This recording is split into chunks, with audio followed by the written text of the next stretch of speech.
God bless you. You give them ministers, go out giving you some dogmatic doctrines, giving some kind of philosophies that does not exist. You tell the pastor, I'm hungry, sir. The pastor will tell you, man does not live by bread alone. Why the pastor has money in the house, why the pastor has food in the house, the pastor will refuse to give you food and refuse to give you money. You will lay a complaint to a pastor. Instead of the pastor to help you, the pastor will pray with you that God should send you a helper. Why the pastor is your helper? Pastors now believe that they don't help. Pastors now are only receivers. They don't give. So many of them believe that they are only there to receive. They don't know that they are there to give. See, in the days of Jesus Christ, in his ministry, he said, if somebody is begging something from you and you have, give the person.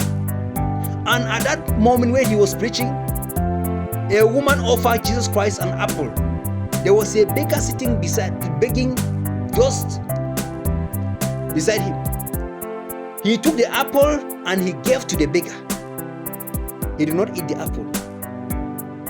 Because the preacher touched the woman and the woman feel like giving that thing to Jesus. Why Jesus Christ was not a beggar? When the woman gave that to Jesus Christ, Jesus Christ know that I am not a beggar, this is the beggar. Jesus Christ gave the apple to the beggar. Most of the pastors, when you receive, instead of you to give to the needy, you keep it to yourself. You keep it to yourself. You build mansions, you build houses for yourself. Let me tell you something. It's not all about building that cathedral you are building. It's not about building those hotels you are building.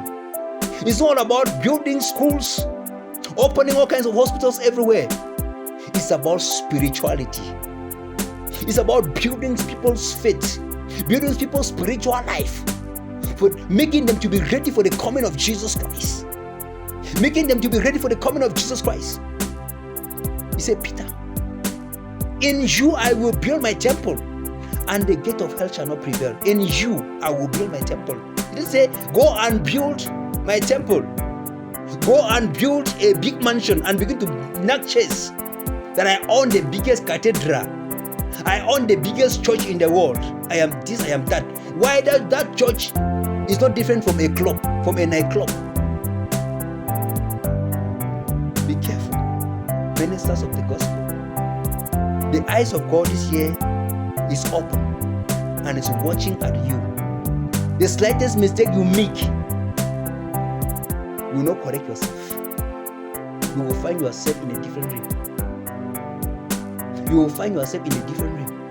I'm talking to you, leaders of churches, leaders of churches in headquarters, leaders. I'm talking to you. Yes, you ministers who call yourself general overseers. Learn to help your Christians. Learn to help your Christians. Stop buying jet planes. Stop buying all kinds of things. Do you think that in the days of Jesus Christ, those things were not existing? Do you think that the highest thing that exists was a donkey? Then what happened? The chariots that you had in the days of Egypt, it was before Christ. Those chariots were before Christ. What makes you think that those things were not existing in those days, in the days of Christ? They were there. But because he was a humble man, he rode on the donkey. Look at you. Because you think you are not even safe. You ministers, you are not even safe. That is why when you are walking around, you walk with bodyguards with guns. Because you are not safe. Because if you believe and you know that Christ is with you and he perfects you, you will not need any guard. You will walk because Christ himself did not have guards. He has disciples. He walked with his disciples and not guards. Why can't you walk with your own disciples? You have disciples, you have sons and daughters. Why do you still go call for militaries to guide and perfect you? If you are strong, if you walk in the ways of the Lord. It's a pity.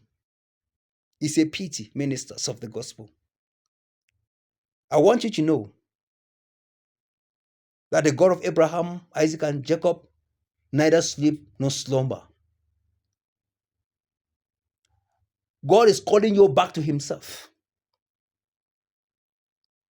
Christ did not come and died so that you can make money through his death. He did not come. God did not send his son as an open door for you to amass wealth here on earth. So come back to Jesus Christ. Come back to Jesus Christ.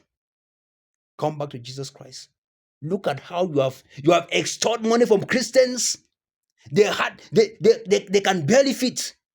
They can barely afford their daily meal. You look at how every day is contribution in the church. Every day is contribution in the church. Church is just contributing.